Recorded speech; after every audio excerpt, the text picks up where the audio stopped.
Bonjour et bienvenue sur notre émission Nous Entrepreneurs. Je suis Eliane Hippo et aujourd'hui, j'ai le grand plaisir de recevoir Vincent Pollaert, fondateur de First Stage. Et Vincent, merci d'être avec nous. Avec plaisir.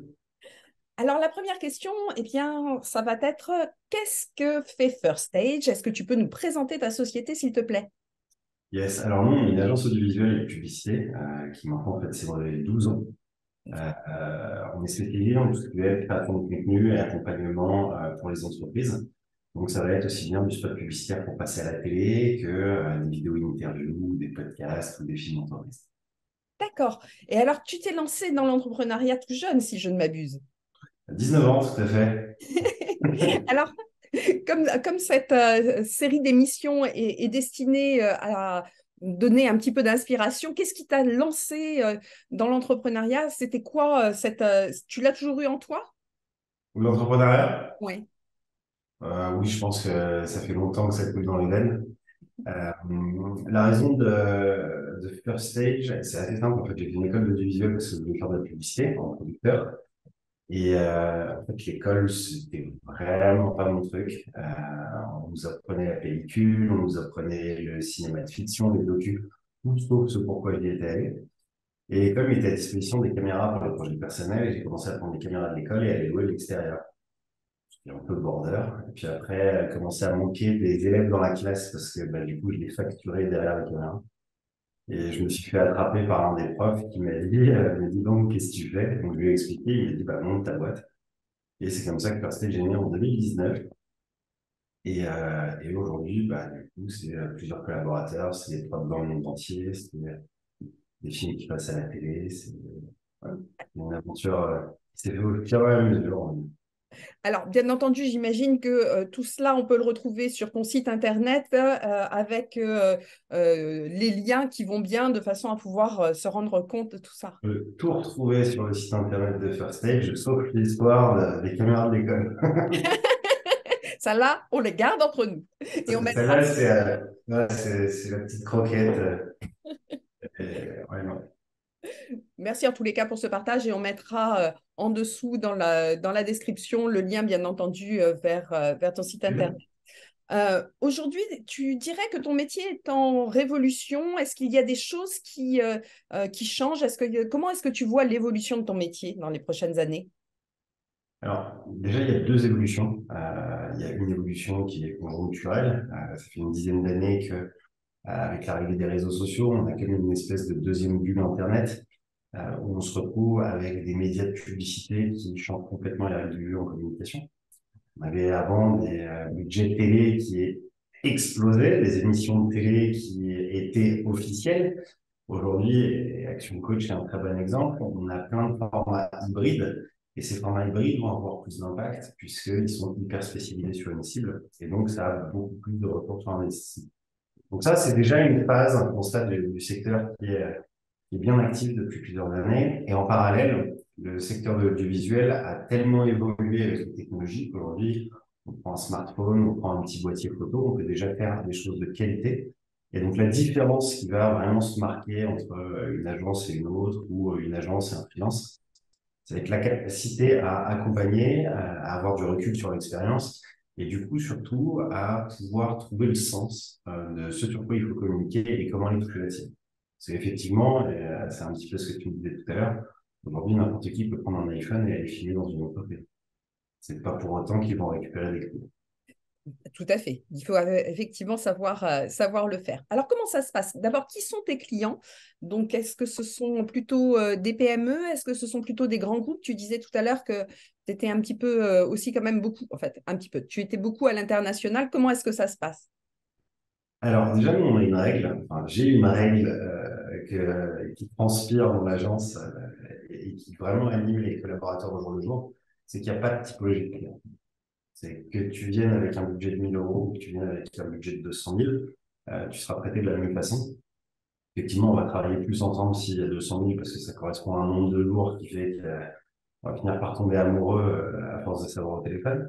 Mais vraiment, l'idée, c'est de ne pas avoir de secteur d'activité de prédilection et pas de taille d'entreprise. Nous, aujourd'hui, la seule chose qu'on cherche, c'est des clients avec qui il y a de la transparence et surtout qui nous écoutent. C'est-à-dire que quand tu viens voir une agence ou un expert, c'est pour son retour d'expérience. Et aujourd'hui, on est très fiers de dire qu'il y a 98% de taux de rétention chez les clients de First Stage, qu'on a des clients qui, historiquement, sont là depuis 10 ans sur une agence de 12. Et c'est là où on avance le plus et où on construit le plus. Et vraiment, on est, je pense, pour certains clients, une extension de leur entreprise. On travaille pour, par exemple, des boîtes du CAC 40, dont une banque très connue, où il y a un collaborateur qui est en interne, qui chapeaute les projets et toute la production des contenus est chez nous. Et ça, c'est vraiment là-dessus, en fait, qu'on met notre action, c'est de pouvoir être une capacité d'accompagner stratégiquement l'entreprise et de pouvoir vraiment la faire évoluer. Et effectivement, le marqueur qui est la fidélité, le fait que tes clients reviennent ou de temps d'expérience avec toi, ça montre leur satisfaction, ça montre qu'ils sont enjoués, ça montre qu'ils sont heureux du retour. Ouais, bah, il y a deux marqueurs vraiment qui montrent que c'est la vérité et que ça fonctionne bien. Le premier, c'est que tous les budgets clients d'une année à l'autre augmentent. Effectivement. Donc ça veut dire qu'on arrive, en fait, mais on va plus loin juste sur la création du contenu. On accompagne aussi les responsables marketing et communication dans l'élaboration de la stratégie vidéo et les réseaux sociaux pour justement leur proposer, leur donner des billes qui font qu'ils vont aller voir la direction avec des arguments qui leur permettent de récupérer le budget. Donc vraiment, on va plus loin sur la simple production de contenu. Après, l'avantage, c'est qu'on a plus de 4000 films réalisés, 160 clients. Donc, on a une vision du marché qui nous permet, d'un client à l'autre, d'arriver avec des cas concrets, dire ça marche pas. C'est vrai que bah, pour un client, c'est exceptionnel de pouvoir arriver sur un secteur qui est, on va dire, très nouveau, la publicité sur les réseaux sociaux, ça fait 5 ans que les boîtes s'y mettent réellement. Bah, nous, ça fait déjà 12 ans qu'on recueille de l'expérience. Donc ça, c'est un premier marqueur. Le deuxième marqueur qui est ultra intéressant, c'est que quand on va développer un projet, on va voir aussi les retombées de ce projet. Et quand on voit que le projet commence à récupérer au fur et à mesure des reach sur les réseaux sociaux, bah, c'est que quelque part, ça a fonctionné. D'accord. Tu dirais qu'il faut combien de temps entre... alors, je suis nouvelle cliente, j'arrive devant toi, donc il va falloir qu'on fasse plusieurs rendez-vous pour pouvoir déterminer la manière de fonctionner. Mais est-ce que tu peux déjà me briefer sur quelles sont les grandes étapes et quels sont les grands déroulés? Donc, j'ai compris qu'il y avait d'abord un premier contact pour pouvoir établir quel était l'objectif et après, comment ça se cadence? Est-ce qu'il y a un plan qui est mis en place avec des points réguliers? Comment ça se passe concrètement? Alors, on a une méthode qu'on peut proposer aux clients s'ils veulent la suivre et l'écouter. Après, nous, notre cœur de métier, c'est l'adaptabilité. Quand on arrive dans des boîtes, par exemple des sociétés du CAC 40 et qu'on va faire des projets avec la com, notre méthode, on ne peut pas la mettre en place parce qu'on est obligé d'utiliser leurs serveurs, leurs drives, leurs services de sécurité. Les banques, il y a énormément de contrôle, donc pareil, les fichiers, les serveurs, c'est chez eux. Donc, on a vraiment les deux possibilités. Après, oui, pour 80% des clients, il y a des méthodos qui d'ailleurs les rassurent et leur permettent de gagner du temps et de souvent gagner les contrats. Je sais pas, aujourd'hui, après 12 ans, je sais toujours pas si c'est les références et l'arborescence qui nous font gagner plus de devis que les références vidéo qu'on a déjà réalisées. Ça, c'est un autre point. Ça reste encore un mystère. Je pense vraiment que ça pèse autant dans la balance. Après, dans les étapes, généralement, on attaque un projet sous un nombre d'approches qui est assez différent de nos concurrents. Première chose, c'est que déjà, avant de lire ton brief et de l'exécuter, on va vérifier avec toi que le brief il est correct par rapport à tes attentes. Donc vraiment, on va commencer par le B.A.B.A., les 5 W, donc why, what, where, when et who. Et on va se dire, OK, est-ce que le scénario et le brief que tu nous as donné correspond à ce dont tu as besoin pour aller diffuser? Aujourd'hui, les réseaux sociaux, en fait, l'algorithme est tellement puissant que si tu lui donnes un contenu qui ne correspond pas à ce qu'il attend et utilise, donc, par exemple un Reels, format vertical, un format carré, il va te faire des références. Donc en fait, tu vas te retrouver avec une vidéo qui ne sera pas vue. Donc, en fait, la première pierre angulaire de ta réflexion pour produire une vidéo, c'est où est-ce que je vais la diffuser. Et donc, tout ça, c'est des choses qu'on va vérifier, accompagner le client dessus. Une fois qu'on a bien vérifié tout ça et qu'on a tout construit, on va partir en prod. Et là, la prod, c'est quelque chose qui nous défile assez facilement. Et après, on passe sur le montage et pas en diffusion avec les clients. Donc, il y a des clients qui ont déjà des agences de diffusion, on a d'autres qui diffusent en interne parce qu'ils font une diffusion relativement simple sur LinkedIn. Et après, il y a des clients qui veulent aller en télé et nous, on est mandataire périph' publicitaire. Donc, on a notre certification à RPP pour le contrôle de la régulation de la pub, etc. Donc, on achète aussi des espaces pubs. Donc, par exemple, hier soir, j'étais à la soirée estivale de France Télé sur un nouveau format publicitaire. Et en fait, l'idée est vraiment l'ADN de First Stage, pouvoir accompagner le client, quelle que soit la typologie de projet, un projet à 1 000 € qui finit sur LinkedIn ou un spot publicitaire qui finit en télé. D'accord. Et alors, du coup, est-ce que tu es l'interlocuteur principal ou est-ce que tu as des gens qui sont spécialisés pour tel ou tel type justement de support de diffusion? Comment ça se passe? Alors, tout à l'heure, tu me parlais des marqueurs qui font que First Stage est une bonne agence indirectement. Non, en fait, il y a quelque chose qui est tout simple et qui est très rigolo, c'est que chez First Stage, il y a zéro commercial et il n'y a personne au marketing et à la com. Mm. On ne dépense pas d'argent en ads, on ne fait pas d'événements. En fait, on n'a vraiment rien pour faire de la communication externe. Aujourd'hui, ce qui nous rapporte le plus de clients, ce sont nos clients. C'est du bouche à oreille. Donc, c'est Communication externe, par exemple, une personne connaît une autre communicante, c'est assez régulier, et du coup, elle nous donne le contact. Après, on a beaucoup d'événements sur lesquels on est partenaire, des clubs business, des clubs d'événementiel, de directeurs immobiliers, etc. On fait toutes les interviews et pareil, ça nous permet de rencontrer plein de gens. Tout ça pour te dire que à chaque fois qu'on va être sur ces projets-là, la seule chose qui peut nous satisfaire, c'est le feedback client et la satisfaction client. Donc, pour répondre à ta question, qui est l'interlocuteur, à l'entrée de chez First Stage, c'est comme toujours moi. Déjà, pour faire le filtre, vraiment, on ne veut pas de ce client, il n'a pas les tu là, non. non, non. Non, aujourd'hui, on a la chance vraiment de pouvoir choisir mon client. Oui, C'est-à-dire que si tu es une société, et je peux l'entendre, qui a un petit budget, qui veut tout faire, que tu sais exactement ce dont tu as besoin, effectivement, tu n'as pas besoin des services d'une agence. L'accompagnement, tu n'en as pas besoin. Donc, tu peux partir avec un freelance, tu peux partir avec ton neveu qui est en école de visuel, si tu veux, il n'y a pas de souci, il faut bien le faire travailler au début. Mais le premier filtre, ça va être de voir la capacité qu'on va avoir à t'accompagner. Faire du film pour exécuter du film, c'est pas là-dessus qu'on est bon et c'est pas là-dessus qu'on s'éclate. Nous, c'est vraiment sur l'accompagnement. Donc, ça va être le point de contact au premier abord, c'est Vincent, et on va voir qu'est-ce qu'on peut faire. Et moi, ça va me permettre aussi de dispatcher en fonction de la personnalité, des besoins et du secteur sur la bonne équipe, projet et prod, pour que tout match, quoi, et ça fit complètement. alors, tu parlais de projets sur lesquels on s'éclate. Quelle est la partie la plus enthousiasmante de ton métier? Parce que forcément, quand on est chef d'entreprise, on a une casquette qui est juste énorme, enfin plusieurs casquettes pour le coup. Alors, quelle est celle qui te motive le plus? Le matin, quand tu te lèves, tu dis génial, c'est ma journée pour faire ça. Alors, c'est un peu comme on me demande quel est ton plat préféré ou ta musique, c'est très compliqué. Tout ce que je peux dire, c'est que celui qui me fait le plus chier, c'est le juridique et la comptabilité. Alors ça, vraiment, le matin, je me lève pas pour le faire.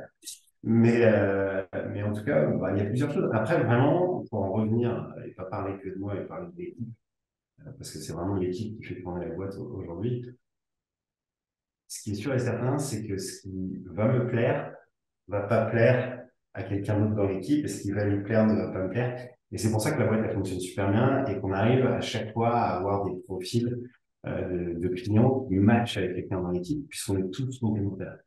Et ça, c'est super important parce que si je prends par exemple le profil de Margot, elle est hyper active, super organisée, très dynamique, dans le peps, donc ça peut fitter vachement.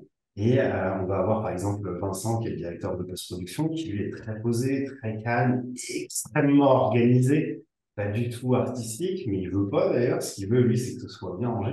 Et en fait, ça, c'est super important parce que ça permet d'avoir toute la typologie de profil pour satisfaire les clients et qu'à chaque fois que le client ou la personnalité, l'accompagnement de besoin.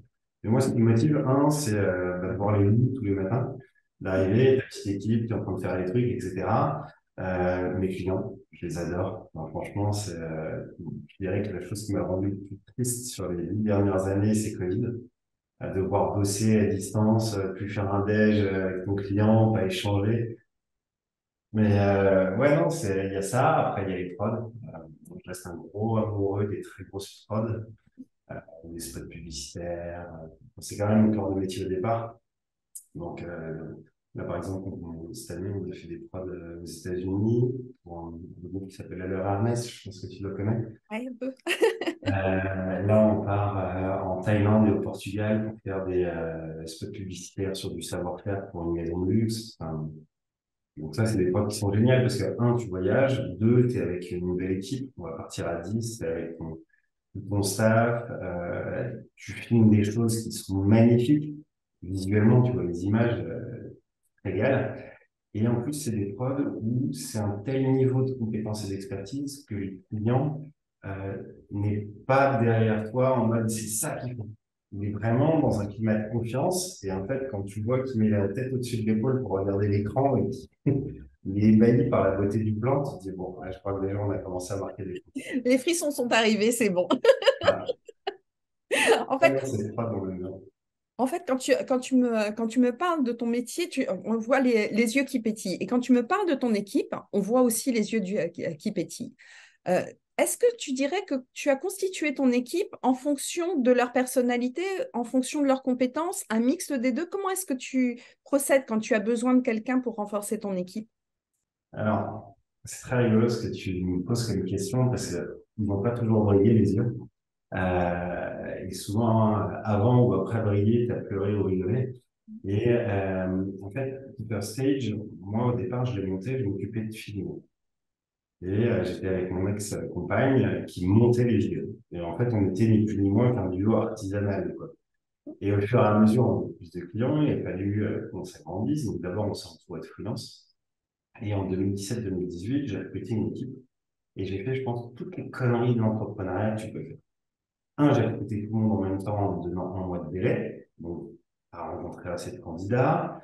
L'onboarding, c'était un mot que je ne connaissais pas, ce qui fait que tu te retrouves à devoir briefer 5 personnes en même temps, les former, impossible. J'avais pas du tout mesuré le matériel et les besoins de chacun, donc tu te retrouves avec des investissements qui te foutent dans le phare. L'URSSAF, je connaissais, mais pas plus que ça. Et en fait, vraiment, mais tout s'est barré en sucette en moins de 6 mois, avec une chef de projet qui était exceptionnelle et adorable, qui a vraiment tout fait pour faire avancer la boîte. Et d'ailleurs, en 2018, vraiment, on a bien évolué au niveau des prods, mais où, en fait, tout le monde s'est retrouvé sur les genoux, usés, pas satisfaits. Donc, on a réussi chacun à les accompagner, à les réorienter dans des sociétés qui correspondaient. Et aujourd'hui, ils sont tous bien dans les boîtes où ils sont. Donc, c'est quelque part sur cette expérience un peu négative, on a réussi tous à trouver une finalité positive. Et je me suis dit, OK, Vince, faut que tu structures la boîte, faut que tu tires des apprentissages de toutes ces problématiques. Et j'ai commencé à faire un petit listing de tout ce qu'il fallait évoluer et surtout tout ce que j'avais appris de chacune de ces conneries. Et en 2019, du coup, je commence à me dire, bon, bah, si tu as bien compris un truc, c'est que tu ne peux plus être à la validation partout. Et si tu veux grossir, la première phase de palier, ça va être de tout déléguer. Et si tu dois tout déléguer, c'est-à-dire que demain, tu te lèves, tu vas pas dans ta boîte, elle doit être capable de tourner sans toi. Et du coup, en 2019, je commence à m'attaquer à ça. 2020-2021, année Covid, t'avances pas trop. Après, on a eu beaucoup de chance parce qu'on a beaucoup de laboratoires pharmaceutiques, de clients dans le médical. Ah, il me fait des très belles années. Ils ont jamais répondu C'est bien, budget. attends. Et ouais, ça m'a valu quelques points sur les autoroutes parce que du coup, on enroulait, il y avait personne. Forcément. Mais les radars étaient toujours là. C'est ça. Et du coup, fin 2021, fin 2021, je recrute une personne en stage, qui est Vincent, dans ce nouveau projet que j'avais bien fait mûrir et structurer, qui était de revoir le fonctionnement de la boîte pour ne plus être une boîte de prod classique, un peu bordélique, qui est créative, mais vraiment une agence structurée qui est capable de s'adosser à des clients qui sont vraiment des monstres avec plusieurs milliers de collaborateurs. Et du coup, tout ça, ça a passé d'abord par la gestion de toutes les sauvegardes, tous les fichiers et des recrutements au compte-gouttes au fur et à mesure. Et aujourd'hui, en fait, on va se retrouver à plus d'une dizaine et pour enfin, franchement, c'est incroyable. Et pour aller encore plus loin, on a lancé un podcast qui s'appelle Réseau Pointé. Donc, tu pourras Tu le nous mettre. donneras aussi, on le mettra aussi dans la En description. fait, Réseau Pointé, j'ai cherché une formation pour développer la boîte sur tout le marketing, la gestion avec les nouveaux outils très à l'américaine qui te permettent d'automatiser beaucoup de tâches. J'ai rien trouvé. Je me suis dit, mais c'est pas grave, fais ton listing de ce dont tu as besoin et sur quoi tu veux évoluer en management, en RH, en scales, en business, en marketing. Mais tout ça, et va rencontrer sur LinkedIn ou sur des personnes qui sont extrêmement influentes ou reconnues dans leur secteur et faire un podcast d'une heure. Et donc, moi, ça me permet pendant une heure de leur poser toutes les questions, ce dont j'ai besoin pour développer ma boîte ou développer les projets clients. Et ça fait une vidéo qui, du coup, se retrouve sur LinkedIn sous forme de podcast, vraiment d'information. Et nos clients adorent ce contenu parce que eux, ça leur permet d'avoir plein de sujets spécifiques.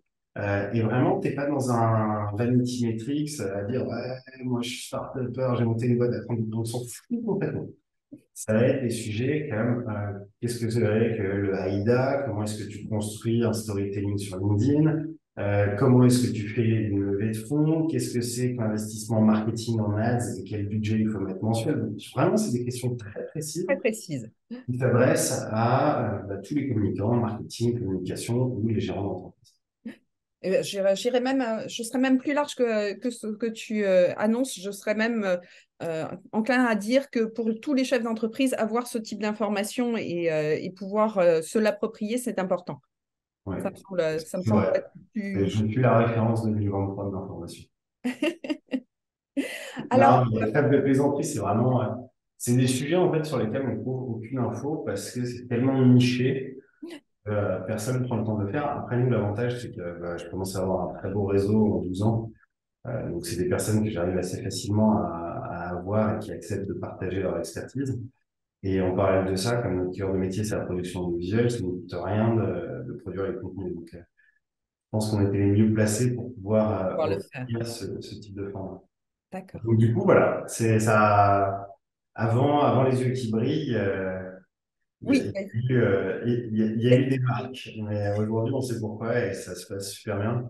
Et c'est vrai que c'est trop cool de les voir. La boîte, elle tourne toute seule. C'est, ouais.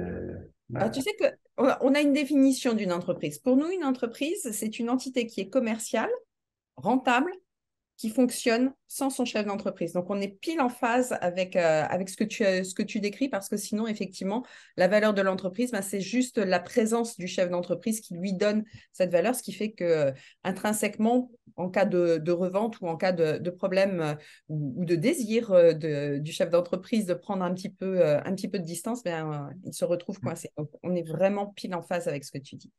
Est-ce qu'il y a une fausse idée, une idée préconçue sur ton métier que les gens ont et que tu aimerais mettre à mal et faire sauter? Ouais, il y en a deux. Je vais me faire beaucoup d'ennemis, hein. La première, c'est il faut arrêter de penser qu'à lésigner sur le budget de la prod, on va gagner. Effectivement, tu as ton neveu qui est en école d'audiovisuel ou Tartuffe qui s'est mis à son compte et qui fait de la vidéo et qui du coup est 4 fois moins cher que toi. Oui. Mais dans tous les métiers, une personne, c'est une expertise. Et je pense que tout le monde a fait des travaux chez soi en prenant une entreprise qui fait de la charpente, de la plomberie, de l'électricité. Bah, tu finis avec un interrupteur sur les toilettes C'est ça. et c'est la merde. Et tu te dis, mais qu'est-ce qui m'a pris? Quand tu demandes à un freelance qui a géré des budgets qui est, bon, après, peut-être différentes typologies de freelance, mais sont spécifiques, euh, déjà, tu pars avec un paramètre qui est, si c'est une personne qui est en auto-entreprise, c'est qu'elle sort du système de l'entrepreneuriat. Comprendre les problématiques quand on va faire des films marque employeur sur l'investissement des collaborateurs dans une entreprise, ce qui les motive, bah, c'est compliqué. Forcément. Donc déjà, il y a ce paramètre-là. Le deuxième paramètre, c'est que c'est des personnes qui ne vont pas avoir l'argent et l'investissement que tu peux avoir avec une agence. Nous, on a des caméras qui coûtent 150 000 euros. Je ne connais pas un freelance qui est en mesure de l'acheter ou même de trouver une banque qui va l'accompagner dessus. C'est là où j'en reviens au départ, parce qu'on est les premiers pour autant à prendre des freelances sur certains sujets, et il y a des projets, même sur lesquels je dis à mes clients, prenez un freelance. Parce que par contre, le freelance, il va avoir une capacité de proactivité qui est monstre, et il va être super content de faire un travail à 500 000 euros la journée. Là où nous, on ne sait pas le faire et on n'est pas. Donc, c'est vraiment, il y a un équilibre entre les deux, mais la fausse bonne idée, c'est de se dire, OK, j'ai un besoin, là, le devis, il est 4 fois moins cher. Non. Est-ce qu'il est 4 fois moins cher, effectivement, pour répondre à mon objectif, ou est-ce qu'il est juste au niveau des P7, 4 fois moins cher, et là, tu risques d'aller dans le... La deuxième fausse bonne idée, c'est aujourd'hui, on entend vachement, je vais mettre du budget en publicité plutôt que de le mettre en production. Énorme connerie. Tous les réseaux sociaux aujourd'hui fonctionnent en organique. Ceux qui gagnent le plus d'argent sont les influenceurs et ils mettent pas une thune en publicité. Tu prends LinkedIn, les pages entreprises, elles sont déréférencées par l'algorithme. Par contre, les pages personnelles, elles sont mises en avant. Donc, la finalité, c'est quoi? C'est que tu peux créer du contenu et ne pas payer pour le diffuser, juste créer du contenu et diffuser, mais avec plus de régularité. Donc, j'ai une recommandation, c'est de retirer vos budgets pub pour de l'ADS, de l'achat de mots-clés ou du sponsoring sur les réseaux sociaux. Et c'est donc je te dis que je trouve ça en vrai. C'est vont pleurer. Et mettez-le sur la création de contenu. Lancez des podcasts vidéo. C'est des petites choses qui ne coûtent pas super cher, qui vont vous permettre de faire plein de vidéos, de diffuser, d'asseoir votre notoriété. Et quand vous êtes du coup en train de sortir un nouveau produit, que la personne a un besoin, bah, des deux côtés, c'est plus facile de communiquer. Donc, Bah, mettez plus de budget sur le code. et puis faire appel à de vrais professionnels, effectivement, je te suis complètement sur le fait que faire appel à une entreprise, c'est totalement différent de faire appel à un freelance. Les deux ont leur raison d'exister, mais pour des projets qui sont différents. Donc, la partie conseil que tu mets en avant vis-à-vis de tes clients me semble être aussi appréciée d'eux, et c'est probablement pour cela également qu'ils sont aussi fidèles à First Stage et à Vincent. Mais après, on a plein de clients qui bossent avec des freelances et nous, on ne va pas essayer de les dégager parce que ils travaillent extrêmement bien. Et comme je te disais, nous, on a, je dirais, une vingtaine de freelances qu'on conseille à nos clients quand on n'est pas en capacité de répondre à leurs besoins ou que ce n'est pas nécessaire. Que ça ne correspond pas à leurs besoins. Donc, c'est pour ça que je mettais en avant la partie conseil où c'est réellement par Mmh. rapport au projet de ton client que tu lui donnes la meilleure option. Et en Ah. plus, tu es clair et tu expliques pourquoi c'est la meilleure option. Donc, je trouve ça fabuleux. Est-ce qu'il y a une question, Vincent, que je ne t'ai pas posée et que tu aurais aimé que je te pose? Non, pas forcément. Pas forcément. Très bien. Et alors peut-être une dernière petite question, même si tu as monté ta société très très jeune. Alors on va imaginer le Vincent du coup adolescent. Est-ce qu'il y a quelque chose que tu lui conseillerais à ce Vincent adolescent de faire? Est-ce que en rétrospective comme ça tu te dis tiens à ce moment-là je lui aurais bien donné ce conseil-là pour que les choses soient un peu différentes ou aillent plus vite encore qu'à Euh, 19 ans je me dis ma question est peut-être compliquée. ouais, il y a beaucoup de choses que j'aurais pu dire à ce Vincent adolescent. Ouais. Euh, Après, aujourd'hui, je reste une tête de con et une tête de mule. Et tant que je ne me suis pas brûlé, généralement, je ne tire pas d'apprentissage. Donc, je pense que j'aurais pu lui dire beaucoup de choses. Est-ce qu'il les aurait écoutées? Pas forcément. Et je pense que chacune des embûches que j'ai eues, ou des apprentissages positifs ou négatifs, font qui je suis aujourd'hui. Il y a First Stage, qui est la première boîte que j'ai montée, qui a fonctionné. Il y a aussi deux autres sociétés que j'ai montées qui n'ont pas fonctionné, qui m'ont appris d'autres apprentissages. Une qui était dans le commerce de textile, une autre dans le maquina. Il y en a une qui n'a pas fonctionné parce que, en fait, j'ai complètement sous-estimé les coûts cachés de dropshipping, donc, sur la livraison. Et tu te retrouves avec un produit qui a un markup de 80%, ce qui est monstrueux. Et en fait, tu fumes toute ta marge juste dans la livraison.